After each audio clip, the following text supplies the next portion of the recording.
Babalik na nga ba sa PBA? Opisyal nang umalis si two-time UAAP MVP Bobby Ray Parks Jr. sa Osaka Ibesa matapos ang 2 season sa Japan B-League. Sa kanyang huling season, nag-average si Ray Parks ng 12.5 points, 3.5 rebounds at 2.1 assists kada laro. Dahil dito, marami ng fans ang nag-iisip kung posibleng bumalik siya sa PBA, lalo na't kasal na siya ngayon sa influencer na si Zainab Harare.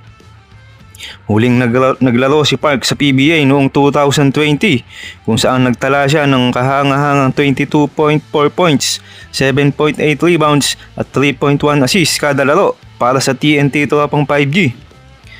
Ang restricted free agent na si Bobby Ray Parks Jr. ay bukas para sa posibleng PBA comeback pagkatapos na mawib ang kanyang Japan B-League team ngayong off-season. Matapos maglagay ng panahon sa kanyang stint sa Japan B-League na Osaka Ibesa, si Ray Parks Jr. ay hindi eksaktong nagmamadali patungo sa kanyang susunod na destinasyon. Ngunit isang bagay ang malinaw, ang dating TNT star ay mukhang bukas sa ideya ng mga alok sa ibang liga. Sa pagsasalita noong Huwebes sa B-League event sa SM Mega Mall, inamin ni Parks na buhay ang posibleng pagbabalik nito sa PBA. Kahit na nasa isip pa rin niya ang mga oportunidad sa ibang bansa.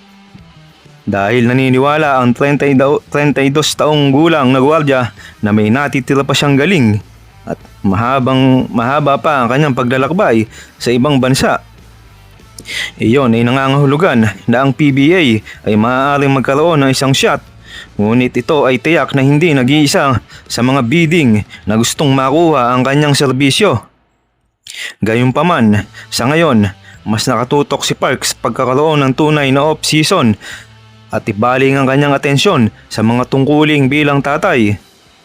Ang pamilya ni Parks ay malawak na sinusundan habang pinangangailagaan niya ang isang tahanan kasama ang vlogger na si Zainab Harare at ang kanilang mga anak na ngayon ay nagtataglay ng kanyang apelyido.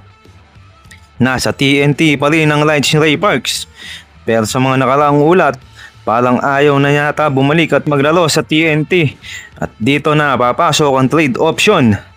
Depende na lang rin siguro kung saan ang magiging usapan at negosasyon nila kung sakali man ang pagbabalik nito sa PBA.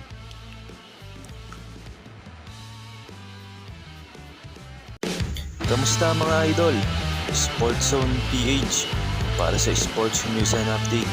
Kung bago ka pa lamang dito sa channel ko, pindutin mo na ang subscribe button at notification bell para lagi kang update sa mga sports news.